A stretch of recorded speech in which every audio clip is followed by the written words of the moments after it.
Sebagai tim proposisi, saya setuju dengan MOS ini, yaitu Dewan ini akan melakukan transisi pengalokasian bantuan kemanusiaan berbasis tenaga manusia ke humanoid robotik karena satu, ini akan mengurangi beban dan juga trauma tenaga kemanusiaan. Dua, ini akan berdampak pada efisiensi dan respon cepat pekerjaan.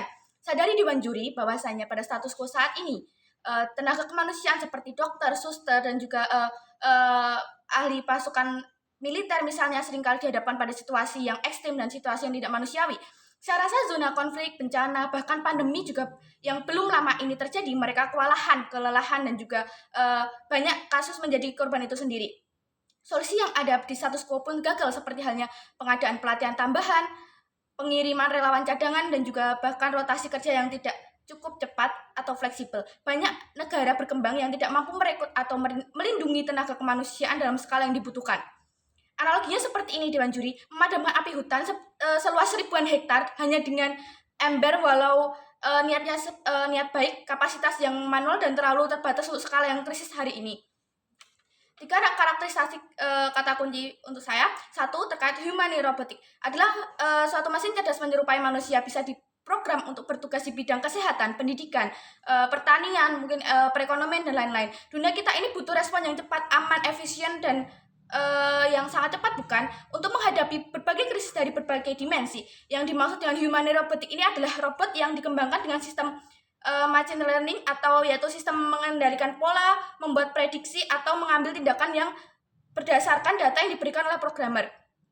Berarti apa? Ini akan menyadarkan kita bahwasanya humanoid robotik ini minim resiko yang diberikan.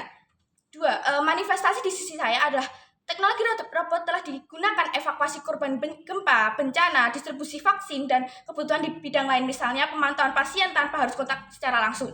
Artinya apa? Pasien yang sedang pada masa darurat tidak harus langsung ke rumah sakit, sehingga pasien akan cepat tertolong. 3, contoh nyatanya seperti apa? Belum lama ini kan kita menghadapi sebuah masa pandemi COVID-19 yang robot digunakan di rumah sakit di Tiongkok, misalnya dengan mengantar obat ke kamar pasien dan mengurangi kontak langsung tenaga medis. Artinya apa? Itu akan mengurangi resiko terpapar penyakit dan juga penambahan korban jiwa, bukan? Terkait analis sektor yang terdampak, yang satu adalah terkait kesehatan, ini akan mengurangi paparan infeksi tenaga medis. 2, ini untuk sektor militer misalnya, distribusi bantuan tanpa mempertaruhkan nyawa pasukan. 3, untuk bidang logistik akan mempercepat distribusi dengan rute yang otomatis. Framing Dewan Juri. 1, debat ini adalah debat apa? Debat ini adalah debat kebijakan atau proposal dalam pemecahan masalah, di mana efektivitas teknologi dan juga tugas kemanusiaan bukan tentang menggantikan nilai-nilai kemanusiaan itu sendiri, Dewan Juri. 2, beban pembuktian di sisi kami adalah kami harus membuktikan bahwasanya penggunaan humanoid robotik ini akan menggantikan kualitas, keamanan, dan juga efisiensi bantuan, yang dimana akan saya jelaskan pada elaborasi argumen nantinya.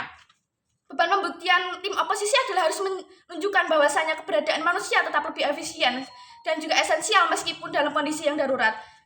3, kita berbicara pada skala internasional, di mana banyak negara yang terdampak, terutama negara berkembang misalnya seperti Indonesia, di mana dengan 1, kapasitas SDM terbatas, 2, infrastruktur yang buruk, 3, resiko krisis yang tinggi. Artinya apa? Solusi harus dengan cepat dan juga efisien, serta tidak membebani SDM yang sudah sangat rapuh. Kami rasa ini terjadi pada zaman modern, di mana krisis datangnya lebih cepat dari kapasitas manusia yang menyelesaikannya. Artinya apa? Respon ini respon internasional, bukan, yang sudah tidak lagi relevan untuk dikembangkan atau dilakukan kembali, bukan. 4, kami rasa ini juga terjadi pada masyarakat yang terpukul secara sosial, geografis, dan juga ekonomi, tapi tetap harus ditolong. Artinya apa? Bantuan harus menjangkau tanpa menambah korban yang lebih banyak lagi atau korban baru lagi. Kontrafaktual di sisi lawan adalah lawan mungkin akan mengatakan robot tidak punya empati, tapi respon Dewan Juri, saya rasa kontrafaktual tersebut gagal. Karena apa? Empati tidak akan menyelamatkan nyawa jika akses fisik ke zona bencana sangat tertutup, bahkan tidak bisa dimasuki. 2, robot bisa rusak atau salah program. Ini gagal, respon ini gagal Dewan Juri, atau kontrafaktual ini gagal karena apa? Sistem humanoid dapat diperbaiki dan tidak mengalami trauma psikis seperti manusia halnya. Baik, lanjut ke elaborasi argumen saya. 1, terkait poin mengurangi beban dan juga trauma tenaga medis, tenaga manusia. Saat ini tenaga kemanusiaan jadi pihak paling rentan, bukan hanya korban yang dibantu, tapi hanya korban yang dibantu, tapi padahal bisa saja yang membantu malah terkena atau terpapar oleh penyakit atau sebuah bencana tertentu. Solusinya adalah mengganti mereka ya dengan humanoid robotik di medan yang paling berbahaya. Mengapa argumen ini penting Dewan Juri? Ini akan mengurangi angka korban jiwa dari sisi pemberi bantuan dan juga menghindari burnout, depresi, dan trauma kerja misalnya. Mungkin skenario terbaik di sisi kami adalah tenaga manusia dialihkan ke peran yang lebih strategis dan juga aman. Jangkauan bantuan masyarakat tanpa mengorbankan keselamatan, dan skenario terbaik di sisi kami ada teknologi berjalan lambat di beberapa negara, tapi tetap lebih aman Dewan Juri, karena efisiensi dari robotik ini sendiri akan mempengaruhi kinerja tersebut. Skenario terbaik di sisi lawan mungkin bantuan lebih datang lebih lama. Skenario terburuk di sisi lawan, tenaga manusia justru jadi korban berikutnya. Komparasinya apa Dewan Juri? Komparasi di sisi lawan ada resiko manusia jadi korban tetap